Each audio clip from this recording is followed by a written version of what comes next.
Hi, welcome everyone to another episode of Let's Talk Special Economic Zones. I'm your host, Ainsley Brown.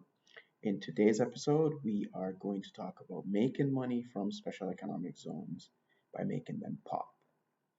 And by pop, I mean production, outsourcing, and postponement. Now, in terms of making money from special economic zones, depends on who you are. You need to find out who you are first. So let's start with the government. The government, depending on the model they implement, it could be government led or private sector led or a hybrid of the two. So, for example, in Dubai, it is government led. Government builds out the zones and then offers space for people to move into. There are other countries around the world whereby um, it's the private sector that is to build out the zones. The government just sets the framework and allow the private sector to do their job in terms of development. In addition, or there's a hybrid model. For example, in Jamaica, it's a hybrid model where the government has built or and continues to build some zones, but it has allowed the private sector to also come in and build and operate zones. So, in terms of that, you have to determine who you are, as I said. So, for the government would set its framework and abide by that, but the government needs tenants, no matter what the model, or it needs developers. It needs developers or it needs tenants to come in. And of course, these people are coming in to trade. They're investing, yes, but they're coming to trade. That's the reason why they are investing. And basically, their investment or their trading falls into either one of three categories: uh, production, outsourcing, or postponement. All three though overlap, as you will come to see.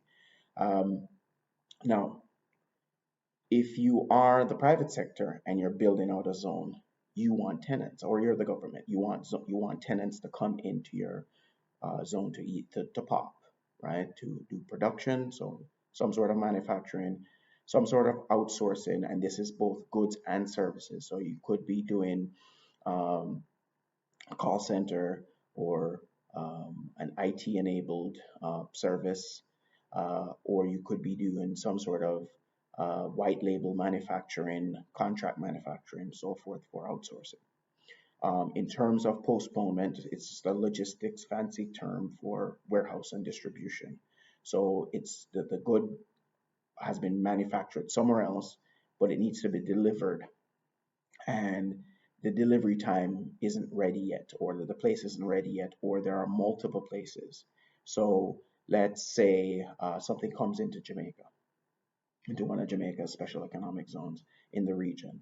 Now, you have 10 items and you have different customers. You have some in the United States, you may have some in Colombia, uh, some in Mexico, and say some in Trinidad. And you have that central point where which is Jamaica in the center, and then you can distribute, you can choose. Now, the customers in Trinidad and the customer in the United States, Mexico, and so forth, they're going to order at different times. So you have a centralized location where things can be stored and then redistributed, right?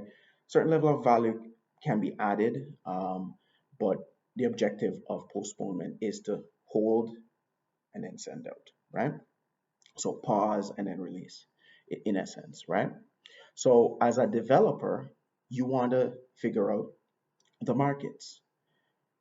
Where are the clients of the client that I'm trying to, or clients that I'm trying to attract? And from there, you figure out, okay, what's a service and or products that they're building out or delivering, I should say. And which one of is it P or P? Which one, or a combination of them? You then design your zone to match that, right? Likewise, governments, when they're designing the framework, designing the legislation, they have to have that in mind. How do you facilitate production, outsourcing, and postponement, right? And all three can happen within one company. So somebody could be given um, an outsourcing job to manufacture a particular item, right? Then from there, it's postponed because it has to go to different areas, right? But then also, it could be that those folks operate a call center in the same location that takes orders to fulfill e-commerce and so forth. So again, as I said, all three are, don't think of them as separate, or they are separate, but think of them as interwoven and interconnected as well. So when designing, whether you design the physical location of the zone or the legislative structure of the zone, you have to keep those production, outsourcing, and postponement in mind. How do you facilitate these things? How do you become attractive? So the government wants to attract the investor to come into the country, but the developer, who may be the government or maybe a private sector company, wants also to attract those companies to come in. So what are the incentives? And it's not just about the fiscal incentives that the government offers. It's about also what are the incentives that the private sector offers. And you may not think about it this way, but the fact that you offer a turnkey solution, meaning somebody just comes in and they can operate the next day, that's an incentive, right? It's a non-fiscal incentive. And if it's offered by the private sector, is it that you will, as a developer, be the go-between between uh, the government agencies that the client has to encounter, and you offer that as part of that attraction, as part of that non-fiscal incentive to to to come. Now, the government offers that as well, or may offer that as well, but the private sector also has certain incentives. They could, for example, build a green building, right? Solar energy being provided, renewable energy being provided, and that's an attraction to some people. Insulated buildings, refrigerated buildings, uh, there are a multitude of things that can be used as an incentive to attract, right?